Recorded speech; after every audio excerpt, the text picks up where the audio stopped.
ان لدینا انکالا و جحیما، بے شک ہمارے پاس بھاری بیڑیاں ہیں اور بھڑکتی آگ ہے۔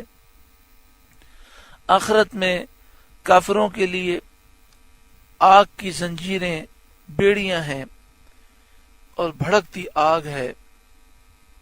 وطعاما ذا غصہ، اور گلے میں پھنستا کھانا، ایسا کھانا ہے جو گلے میں پھنس جائے گا، کانٹے دار زقوم وہ کھائیں گے۔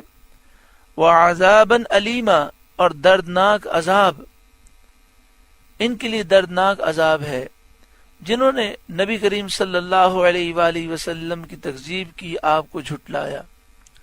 یوم ترجف الارض والجبال، جس دن تھر تھرائیں گے زمین اور پہاڑ، وہ قیامت کا دن ہوگا، زمین بھی کانپے گی، پہاڑ بھی کانپیں گے۔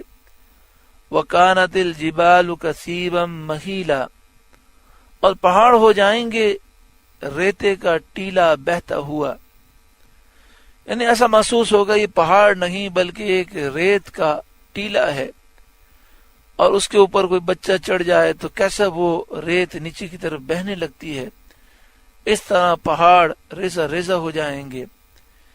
اِنَّا أَرْسَلْنَا إِلَيْكُمْ رَسُولًا، بے شک ہم نے تمہاری طرف ایک رسول بھیجے، سید عالم محمد مصطفیٰ صلی اللہ علیہ وآلہ وسلم، شاہدن علیکم، کہ تم پر حاضر ناظر ہیں، تم پر گواہ ہیں، مومن کے ایمان کو جانتے ہیں اور کافر کے کفر کو جانتے ہیں۔ کما ارسلنا الی فرعون رسولا، جیسے ہم نے فرعون کی طرف رسول بھیجے، حضرت موسیٰ علیہ السلام کو بھیجا۔ فعصى فرعون الرسول، تو فرعون نے اس رسول کا حکم نہ مانا۔ فأخذناه أخذا وبیلا، تو ہم نے اسے سخت گرفت سے پکڑا۔ فكيف تتقون ان کفرتم، پھر کیسے بچو گے اگر تم کفر کرو، یعنی اے کافروں، اگر تم نے دنیا میں کفر ہی کو اختیار کیا اور کفر ہی پر تم مرے تو بتاؤ اللہ کے عذاب سے تم کیسے بچو گے۔ یوم یجعل الولدان شیبا، اس دن سے جو بچوں کو بوڑھا کر دے گا، یعنی قیامت کے دن تم اللہ کے عذاب سے کیسے بچو گے، وہ دن جو نہایت ہولناک ہوگا اور اپنے شدت دہشت سے، اپنی ہولناکی سے بچوں کو بوڑھا کر دے گا۔